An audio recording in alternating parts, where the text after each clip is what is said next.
Alright, folks, hello and welcome back to Downstage Gaming. I'm your host, Josh, and this is part 3 of our B-Sides playthrough of The Letter. When we last left off, we had finished off our B-Sides playthrough of Isabella, and we had ended... I know there are two different... There are three endings for both Isabella and Hannah. I think everyone else has two. And I know one of them that we hadn't gotten was Isabella dying. And the other one is her ending up in a coma. I'm pretty sure that this is probably the coma ending. We basically got hit by a car. And it showed us a pretty grisly looking scene of the aftermath there. But since it's not a skull, I'm pretty sure we didn't die, but we'll find out shortly. I'll also say, because I have been told that getting all of the bad ends is going to be necessary for getting the true end. That'll be something we will worry about when we do our third playthrough of going through the true end. That's something we can just slam through real quick, I think. So, continuing on with our B-Sides playthrough, we are here with our friend Hannah. Of course, we start out with the party where we meet Officer Lee, and he tells us about the mansion. And then we move on to Friday. We got, yep, I remember this. Why must he treat me this way?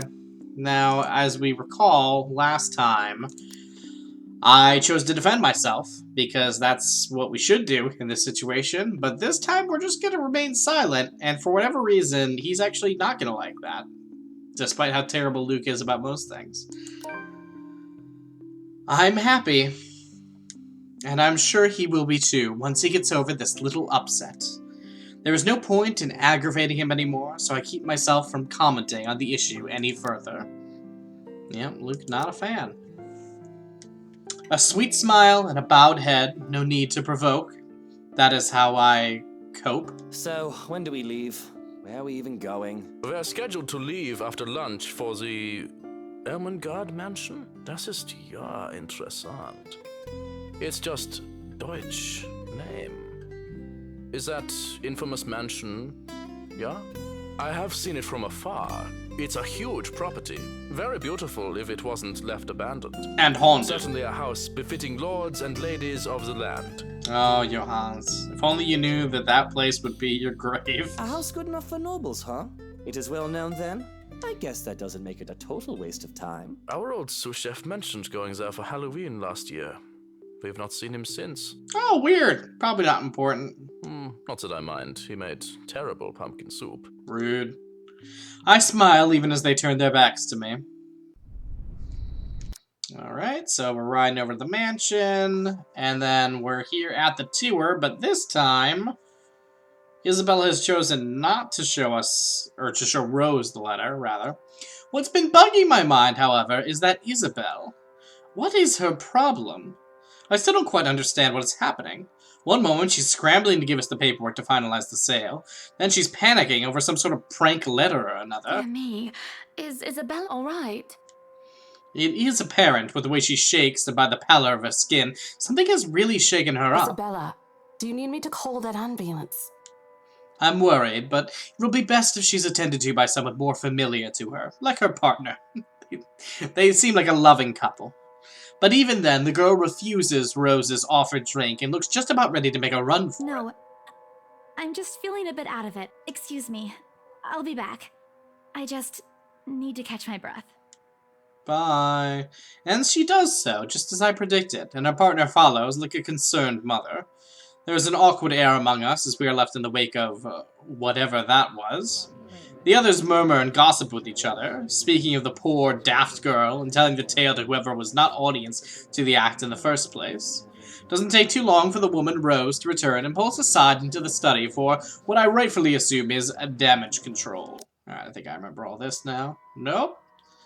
So I think the difference here is that last time, for whatever reason, that choice that involved Luke flirting with Isabel, which made Hannah pissed, and so this time that has not happened. Rose invites Marianne in too, hoping to apologize to her as well, but the woman refuses, saying she's not one of her clients anyway. That leaves myself, Rose, and Luke, the last all too eager to make himself comfortable in a study he's no doubt already claimed as his own. I can't apologize enough about what just happened. Please forgive Isabella. Oh, I will not. She's been under a lot of pressure lately. She's young, and all those rumors about this being haunted just got to her head. And it must be this terrible heat, too. Not a drop of rain for days now. Are you sure it is wise to just let her go like that? Where is the poor dear? She might get hurt. Yeah, Hannah's a lot more caring this time around. She's more likely to hurt somebody else, given what just happened. I told her to sit down and take a break.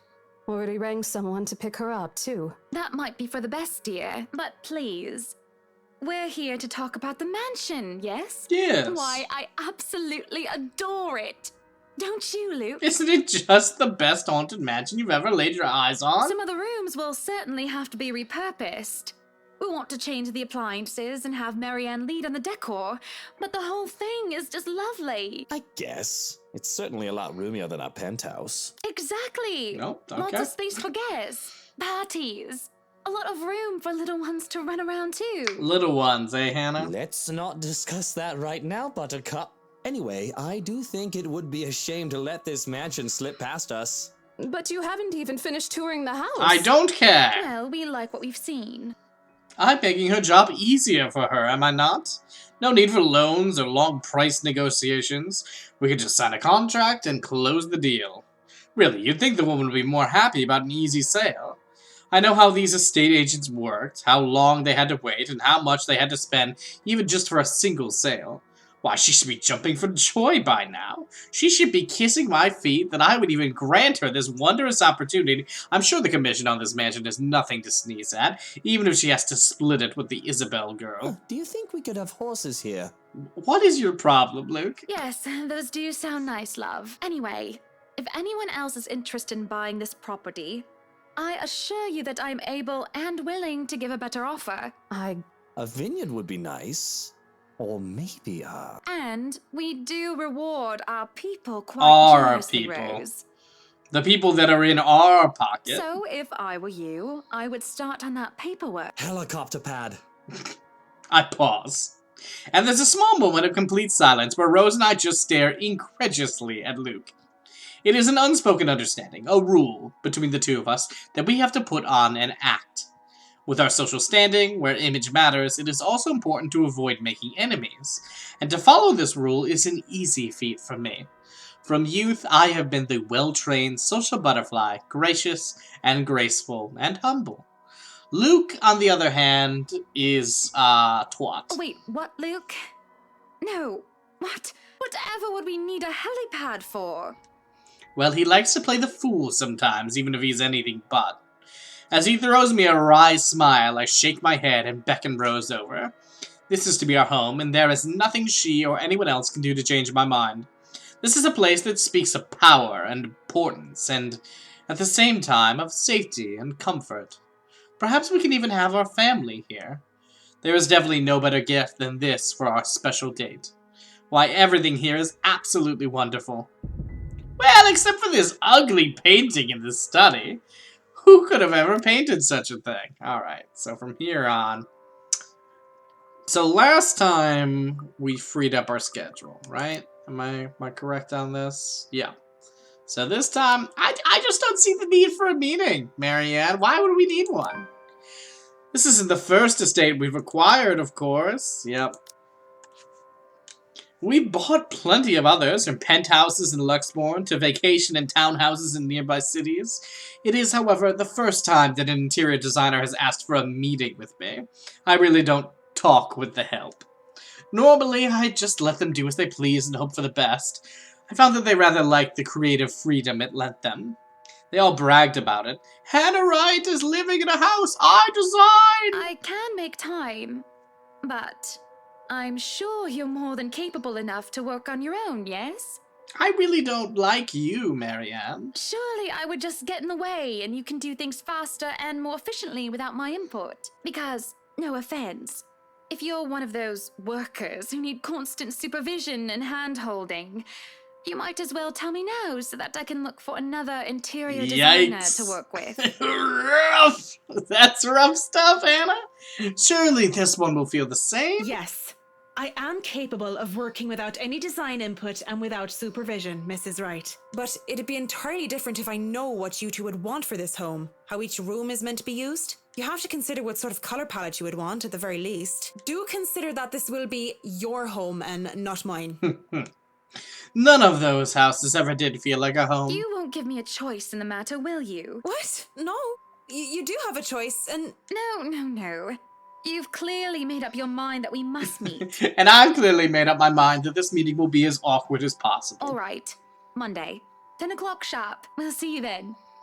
Actually, Marianne suggested that we meet at 9, but who's even awake at that unholy hour? I was lucky enough to wake up this morning before Luke went all the way to Cardiff. So, you really want to buy this place then? That's a bit of a big impulse buy, even coming from you. Not that I'm complaining. Yeah, it is weird how much their relationship starting out is different or framed differently just based on that one choice of Isabel's. I feel elation when I hear those words from him. It's not every day one is able to please someone like Luke. He gives away false flattery to sway those who starve for his attention and approval, but in the privacy of closed doors, he would often express his grievances. He neither censored himself in front of me, nor spared me from his criticism. You have been saying the penthouse was getting a bit too small for you. Happy anniversary! Oh. That time of the year already? What a loving partner. He forgot about it last year, too. I understand that he's a busy man, but... Is that why you want to buy it? Yes, you don't like it? I do, but I remember you used to talk about how you wanted to live next to the beach. Botany Bay, Kent. I remember the sea, water that stretched on for miles and miles, as far as the eyes can see. As a kid, I loved our beach trips, swimming all day as much as I could. I was a well-behaved child, and the only time I was ever truly difficult was when I refused to get out of the waters, even when my fingers had grown all wrinkly. And even when they managed to pull me out of the water, there were always sandcastles. The day before we married, I told Luke that I wanted a house on the beach and a dog. And a kid or two. None of those came true 7 years later. That was a childish dream. Living next to the beach is so impractical if you really think about it. Definitely true. I don't know. It's not a bad thought to see you in a bathing suit every day. Whoa, horny Luke. Maybe another time, love. We still have forever, don't we? We'll see. He says nothing, only grabbing my hand and holding it tight as we spend the rest of the ride home in silence. I miss the sea. Now, is this something that... Nope, okay. So, sick and something, she feels sick. A horribly fishy taste is left in my mouth as I throw up what I had for dinner, and I hate the acrid stench that fills the lavatory. The lavatory? Sorry. The burning sensation at the back of my throat is of no help whatsoever. I can feel another wave of nausea coming up when the door opens. Okay, so, had I seen this, it might not have shocked me as much to hear that Hannah's pregnant. Hannah, what are you doing so early out of bed? I'm fine, love. I must have just eaten something bad. Uh-huh. That's all I managed to say before vomiting again into the porcelain throne. Lovely. Just go back to bed, Luke. I'm going to clean up here. Oh. I refuse to look at him. I don't want him to see me like this. Relatable. Who does want somebody looking on as you get horribly sick? The last time I've had a horrible morning retching into a toilet was during my college years, being the life of the party. I can buy it. Thoughtless and shameless, I had thrown away months to frivolous merriment and pointless hookups. I didn't even retain any of the connections I had made from that time. Sure, they still know of me, and I still know of them, and we still do business from time to time. But I've lost touch with anyone who I didn't see on a daily basis. I hardly have any of the friends I had when I was still Hannah Evans. Teachers, fellow university students, drinking buddies, and old conquests like Jack. No, don't touch me, sweetie. It's disgusting. I'm disgusting. Aww. Luke sits down next to me on the toilet floor to hold my hair even as I cough up more fish. He wipes the vomit from the corner of my mouth and just stares. Do I need to fire someone? I don't feel sick. Way to take what might have been a sweet moment and ruin it, Luke. Just feeling a bit under the weather, dear. It's been unbearably hot as of late, hasn't it? I do wish it would rain. Are you sure it wasn't those sweets? I told you not to eat those sweets. Because I poisoned one of them. They were for my intended target. Maybe. Well, don't laugh. Well, I can't help if you make that sort of face. He starts chuckling, and soon enough, he's in a fit of laughter. The scene happening next to a loo filled with sick just makes the whole thing bizarre, and it nearly makes me start giggling as well. I try to stifle it, though, as I smack him on the shoulder. I'm not making a face, Luke. Stop laughing. Shut up. When he would not stop laughing, I let myself go as laughter bubbles from my own throat, and I forget whatever ill feelings plagued me. We are just husband and wife, laughing together at a funny face, the little things in life. I let myself go because I know that these moments will not last forever. But if I just know the terrible things that are to come for us, I would have wished everything I had then and there the laughter stayed. Yeah, things are gonna get way worse very quickly. Come on now. Here we go. Come on.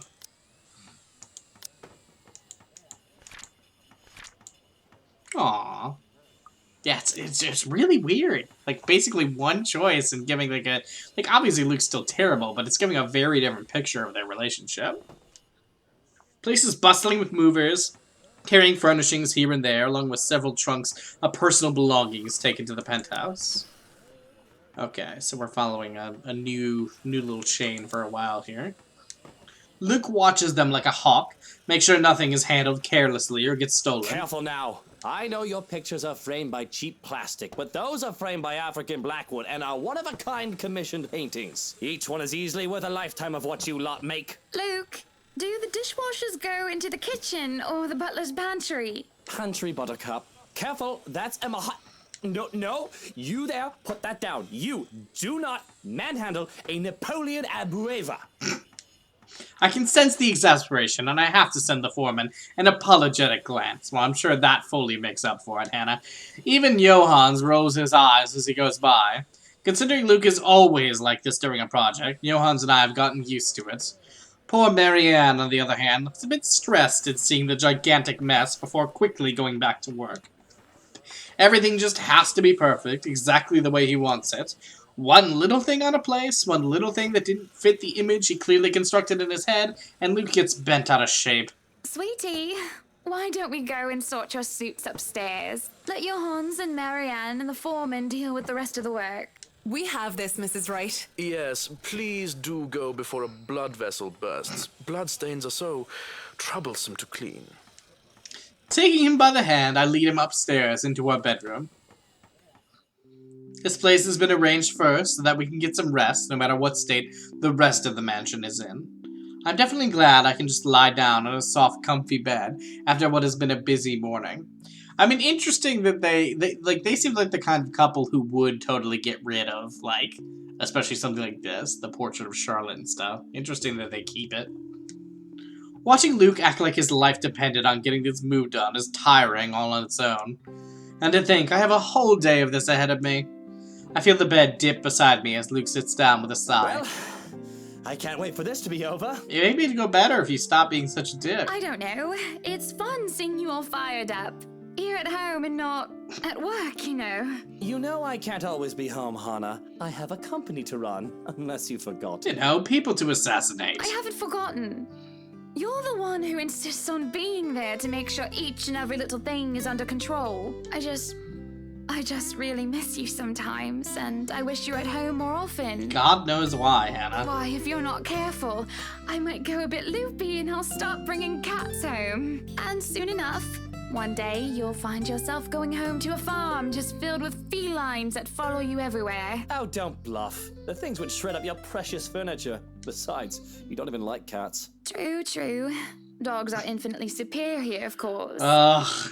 I know they said this last time, but these guys are such a dog couple. But what about the wet dog smell? The mess. I'm not cleaning up after a mutt, no matter how cute. Don't get me wrong, I like dogs. Dogs are great. I just like cats a little better. If you think about it, a cat would be better.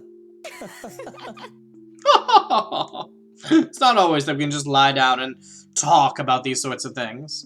To joke around as if we're teenagers again, with very little problems in the way of responsibilities and roles. To hear his genuine, honest-to-goodness laughter is a rarity. This is just the second time as of late. I can only see it as signs of good things to come. Surely, the good times are a-coming soon. All good points. I guess we could just have kids. That is, if you prefer dealing with soiled nappies and sick as opposed to dead birds, mice, and litter boxes. I've already told Marianne about turning the second bedroom into a children's room. I guess sometimes I don't know when I'm crossing a line. I didn't say that I'm a good comedian, did I? Not this again. Yikes. What? I wasn't being serious. It's not something you take the piss out of. Having a kid is a big responsibility, Hannah. That's true. We've talked about this, haven't we? We would be terrible parents. Some of the worst that ever existed. I'm not ready to be a parent. I'd probably end up killing the little brat by the week's end. What should I say? I mean, I feel like if we're going by the B-sides, but by the spirit of the B-sides playthrough, I should try to make this relationship better this time, even though Hannah's probably going to die. So, you know what? You're gonna be a well, actually, I don't even know which of these he'd like, but I'm gonna say you'll be a great father. That's a lie, though. God, should I? No, I'm doing it. I'm doing it. Here we go. He likes you well enough. Yeah, okay, he did like it. Alright, good. The mention of our little goddaughter places a conflicted look on his face. Sometimes it's cute when he denies having a soft spot for the little girl, but then sometimes it's sad and makes me wonder what happened to make him think so poorly of himself in this regard. Yes, well, it's Kylie. The tyke likes everybody and, on the off chance she doesn't, likes them well enough as long as they buy her sweets. And sure, that kid is great. But if I get tired of her, I can ship her back to her father at the end of the day. Having kids of our own will be a whole different monster entirely. I have never heard him talk about his father in anything but a business context. I recall Damien Wright, kept hearing about him from my own father even before I met Luke. The business world praised him for running a tight ship, all until one mistake led to a great loss for the Enterprise. It was then that the news of Luke Wright, prodigy son and successor to the old man, started to show up, and he aided in its recovery and growth up until the Great Recession. I'm getting a bit off track. Regardless, I've never heard him talk about his father like one would talk about family. I think you'll be a great father. There's a smile, no matter how half-hearted it may be. I do really think that. He might not be a good, honest man, moral, smart, funny, handsome. A part of me knows that, though I try to silence it. But I know Luke well enough that he will be a better father than either Damien Wright or Henry Evans. I love my father, but he never had the time. If it is any consolation, I think you'd be a decent mother. I mean, saying that he never had the time, you were literally just complaining about Luke not being home because of his job. On the other hand, I have never heard of his mother. A silence settles, both comfortable and uncomfortable. There's a familiarity in each other's company, despite the awkwardness that had transpired. Defenses and masked down, without anybody else looking, we are both together and alone in this quiet. But a crash from downstairs startles us both out of our reverie. Luke lets out a heavy sigh before coming up to his feet and straightening his jacket. Well, time to go do what I do best, yelling at people. I'll have to attend to that then. Be good, darling. And watch out for your blood pressure. He gives me a kiss on the cheek before leaving, while I lay there in a daze. Alone. As per usual. What do we got? Aww, what? Cute. I really should be used to it by now. I can feel the minutes tick by with me just lying there, feeling miserable and full of self-pity. I've rolled over to lie on my stomach at this point, with my face buried into pillows, when there's a knock at the door. Grumbling at them to go away doesn't work as a voice comes from the other side. Madam, the photographer from Luxury Living is here. Ah! Wait, is that today? Oh, yes. People caught wind of our new mansion the very moment we left the open house. Luke had boasted he could acquire the property in no time and allowed a photo shoot for an interior design magazine to be scheduled today. Well, there were complications, and it took longer than it usually does for us. In a minute, Hansi. Johannes. if you could at least make it through the end. Tell them I'll be right down, Hansi. Yeah. Gotta love this jam. Alright, so here we're meeting Zach. We're doing the tour. The context definitely feels different now, even just because our relationship with Luke seems slightly better. Although, I still think it's a terrible relationship, don't get me wrong. Alright, so they begin, you know, learning about each other, forming a nice little connection early on here. Last time, we did what he wanted, and we stopped it. This time, we're going to continue teasing. This is who I am, and I'm not going to tone myself down for somebody else. Just because someone asked me to stop. I have no obligation to do so. At any rate, he is rather cute. It's a bit of fun seeing him squirm. What's the worst that can happen? I doubt it'll be anything bad, considering how much of a gentleman he Oh, is. stop doing what, Zach, sweetie? Touching my arm and looking at me like that. Aw, Zach. I paused, giving him a baffled look. This is certainly the first time a man has ever complained about me being too friendly. I'm not doing anything wrong. Come on now, don't be like that. It's just a bit of fun. A bit of harmless fun. I'm sorry. It's just really uncomfortable and Oh. and I don't think either of us want Mr. Right to see us and think there's any funny business. I wouldn't like to go to jail and then end up killed by a monster, all because your father hates me. I'm sorry. Look, Father? Sorry, husband. Oh, God. Oh, God. We're finished with the interview already, aren't we? Maybe it's about time I go. Oh, you must be joking. No, I'm not. You're certainly the odd one. Don't be such a killjoy. A little bit of flirting never hurt anyone. Other men would simply be delighted by my interest in them. Yeah, perhaps that says a lot about the kind of men you've been around, the kind of man Zach is, Hannah. Besides, you really are such a cutie. Well, I'm not them, Hannah. So, yeah, I'm probably odd. I don't understand you. Let me put it this way. You're a pretty lady, so this must have happened to you at least once or twice. How would you feel if someone was making you uncomfortable? Only for them to refuse when you ask them to stop and they make you out to be the one that's wrong? Wow. Give it to her, Zach. Hello. Listen, I'm sorry I had to do this. It's the rules of the B-sides. This But isn't the same as that. as I try to argue his point, he starts to pack the rest of his bags. This is preposterous. My main argument is, what sort of man complains about a beautiful woman being friendly with them? What is sexual harassment? It seems logical in my head, but the moment I try to say it, it starts to fall apart. Yes, it is. Unwanted advances don't make me feel macho or anything like that. I'm not here to argue morals or ethics, Miss Wright. I think I have more than enough for the interview if that's fine with you. I may be starting to overstay my welcome. I feel deflated. And things were going so smoothly, too. I ended up pushing too hard just when I might have found myself a good friend. I'm not sure if I feel awful because I'm not getting what I want, or because I was just compared to the pigs I so despise. You're not even going to let me apologize. You're not a bad person, Hannah. Just Just too flirty. Because I really am sorry. Too late. people won't always be how you want them to be. And apology accepted, but I Aw. really do need to go. A friend of mine is expecting me and it's getting late. Will you visit again? I will be asking for copies of those photographs. Yeah, sure. I'll make you a copy. That would be much appreciated. I'll ask Johans to see you out. I feel sick to my stomach as I watch Zachary leave. It is silly to be upset over a falling out with a man who was, only a few hours ago, a complete stranger to me. That doesn't excuse my boorish behavior at all, and it doesn't make the ill feeling any better. Idling about, I stare off into space, unsure of how I feel. I stay a good while, just standing there until the sun sets in the horizon. Disheartened, I proceed back into the mansion for supper.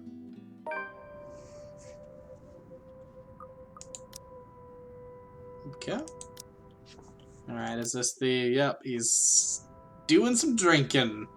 And I think last time we were honest, right? And said I was with Zachary. I'm like 95% sure on that. Yep. So this time we're gonna lie to our husband about an affair, but it wasn't an affair. I was tending the gardens. I was just tending to the garden, sweetie. Okay, so he does like that. You were? For a moment, he looks skeptical. I can tell by the gleam in his eyes and the way he sits up in attention. He thinks I'm lying, but I see no point in bringing up Zachary and aggravating him. I did tend to the gardens for a bit, so it's not a complete lie. Partial truths are the best truths. Just a little white lie. Besides, I know just how to please him. Sauntering over and circling round him, I place my fingers on his shoulders. He lets out a little groan before melting like butter as I massage his shoulders. Mm-hmm. I had to make sure they didn't ruin your favorite daffodils. Oh, that is wonderful. I'm not sure if he means the massage or the flowers, but I'll take it. This is better than a fight. So, absinthe. Just one glass, Loosh. I suppose I can let this one go. A bit too late anyway. You've already drank half the thing. Ugh, I don't like these two getting along better. But remember your doctor's orders. Yes, I'll try to drink less. Try. Hey, I'm only human. Do you want one? No, thank you. Supper is spent in silence, with nothing but the occasional sound of silverware. A grand feast has been served, well, grander than usual anyway, most likely due to Luke's complaints of stress. Alright, I think we've seen this, yep. Ah, yes. So we hear noise coming down from the cellar. Oh boy. So last time we called them out, or we called out to them. This time, we're actually going to open it up, and knowing what we know about where this leads, I am curious at this point. Here we go. I may not be going down, but there's no point in talking through closed doors. Or hatches, in this case. The thing refuses to budge at first until there's a soft click, and it easily swings free. As I lift up the hatch and look down into the cellar, a sense of uneasiness washes over me. It isn't just the sudden onset of vertigo and nausea, but also the darkness. It's suffocating. And as I look down, it feels as if it's looking back at me. I'm worried that something will suddenly pull me into the deep. I can hear her whispering. Calling for me. She wants me. Needs me. She wants to drown me, pull me down, and suffocate me in her embrace till I sink to the bottom. A deep abyss awaits, inviting yet foreboding. She's calling to me from in there, isn't she? And I do want to help, I do. But the shadows threaten to creep out, and a feeling of apprehension keeps me in place. Already it paints the room in a darker light. So, I think, again, it's been a while, but I'm pretty sure this is exactly what happens at the end of Hannah's chapter when we did it in the first playthrough. The difference there was that this happened later, and then Luke was there to help us out. There's a lurching sensation, the feeling that follows after is hard to explain. It feels like I'm watching myself in the sidelines, a spectator to my actions, or lack thereof. I will myself to snap out of this detached feeling, to move, to do anything except stare at myself, and for a moment I see the look of fear on my own face. I'm back on my body, but the hook in my stomach is no longer the only one. There are hooks everywhere, tearing and pulling at my skin, flesh and bones. They pull at me in every direction, and it hurts. It hurts so much, but I just can't bring myself to scream out. Help me. Okay, X. Yep. Okay, here we go. G. And G. Okay, that was pretty easy. It was no elevator one. Whew. Alright, well, we just woke up from nightmare, apparently. Okay. Interesting. Alright, well, we are gonna have to see what awaits us after waking up from that nightmare and the rest of Hannah's fate next time. Until then, this has been Downstage Gaming. I've been your host, Josh, and I will catch you all next time.